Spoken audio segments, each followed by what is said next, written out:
नाशिक शहरात रामनवमीच्या शुभ मुहूर्तावर एका आकर्षक कापड दालनाचा शानदार शुभारंभ करण्यात आला.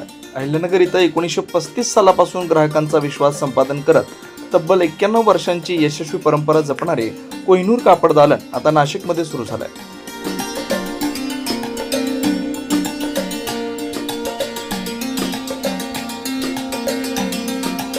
शहरातील कॉलेज रोडवरील सागर स्वीट शेजारी उभारण्यात आलेल्या या भव्य 5 मजली दालनाचे उद्घाटन मोठ्या उत्साहात करण्यात आलं.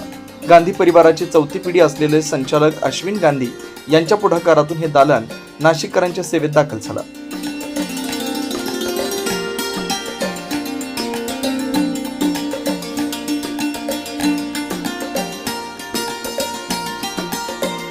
या दालनात आजच्या युवा पिढीपासून महिला आणि पुरुषांसाठी सर्व प्रकारचे ट्रेंडी आणि पारंपरिक कपडे उपलब्ध आहेत.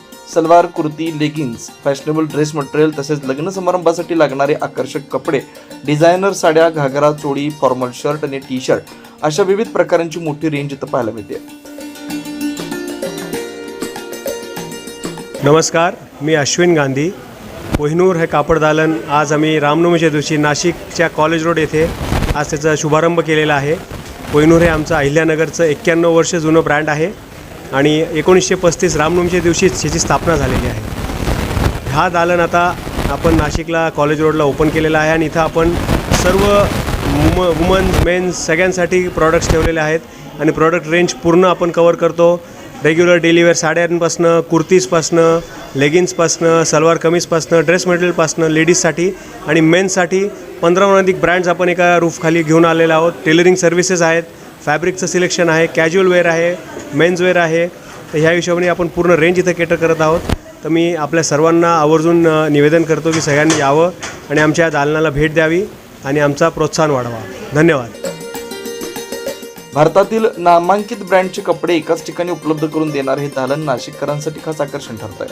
भारतीय संस्कृतीची झलक आणि आधुनिक फॅशनचा संगम असलेल्या कोहिनूर कापड दालनाला भेट देण्याचं आवाहन संचालक अश्विन गांधी यांनी केलं. या शुभारंभ सोहळ्याला गांधी परिवार, मित्रपरिवार, कर्मचारी आणि मोठ्या संख्येनं नाशिककर उपस्थित होते. रामनवमीच्या पवित्र दिवशी सुरू झालेल्या या दालनामुळे नाशिकच्या व्यापारी क्षेत्रात आणखी एक भव्य भर पडली आहे.